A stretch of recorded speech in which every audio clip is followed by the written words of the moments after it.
श्रीराम समर्थ. गुरु कशाला हवा?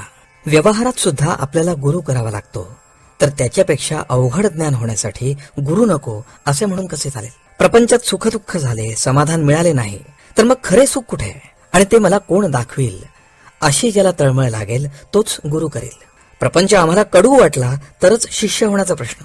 शिकावे असे ज्याच्या मनात येते तो शिष्य, आणि जो शिकवतो तो गुरु. मला काही कळत नाही असे ज्याला वाटते तोच गुरु करेल. मी रामराम म्हणतो, वाईट मार्गाने जात नाही, मग गुरु कशाला हवा असे काही जण म्हणतात. मी केले ही जाणीवाड येते म्हणून सद्गुरूची आवश्यकता आहे. सत्कर्माचा अभिमान जर आपल्याकडे घेतला तर रामाचा विसर नाही का पडला? अभिमान गेल्याशिवाय राम नाही भेटणार. देवाजवळ गेला तरी नामदेवाचा अभिमान नाही गेला, म्हणून भगवंतानी त्याला गुरु कर म्हणून सांगितले. संताच्या कृपेने दुखणे बरे झाले म्हणून त्याला मानणे हे खरे नव्हे. जो शिष्याला विषयात ओढील त्याला गुरु कसे म्हणावे? जो काही चमत्कार करून दाखवेल त्याला आम्ही बुवा म्हणतो. संताची परीक्षा आम्ही बाह्यांगावरून करतो. सर्वांभूती भगवंत ज्याला पाहता येईल त्याला संताची खरी ओळख होईल. संताच्या संगतीत आपल्या मनावर जो परिणाम होतो त्यावरून आपण संताची परीक्षा करावी. माझे चित्त जिथे निर्विषय होईल तिथेच संताची खरी जागा म्हणता येईल. ज्याला भगवत प्राप्तीची तळमळ लागली आहे त्याला शिष्य म्हणावे. जो गुरु आज्ञेबाहेर जात नाही आणि गुरु हेच भगवंत प्राप्तीचे साधन मानतो तो सच्शिष्य होय. गुरु परता देवधर्मच नाही मानो. काही कानडी माणसे महाराष्ट्रात आली.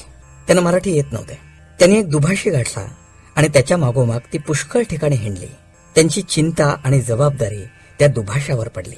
तशी आपण दुभाषाची म्हणजे सद्गुरूची संगत केली पाहिजे. तो म्हणेल तिथे जावे, तो सांगेल तसे करावे, मग परमात्मा मिळेलच. शास्त्रे आणि वेद अनंत आहेत, ते शिकायला आपल्याला वेळ कुठे? सद्गुरूंनी नवनीताप्रमाणे सर्व साधनांचे सार असे जे नामसाधन सांगितले ते आपण करावे, म्हणजे भगवंताचे प्रेम लागेलच. बाजारात गेल्यावर जो माल आपल्याला अनुकूल आणि माफक दराचा असेल तोच घ्यावा. त्याप्रमाणे परमार्थाच्या अनेक साधनात आपल्याला अनुकूल आणि माफक असे नामस्मरण हेच एक उत्तम साधन आहे. तेच करावे आणि आनंदाने राहावे. आजचे बोधवचन.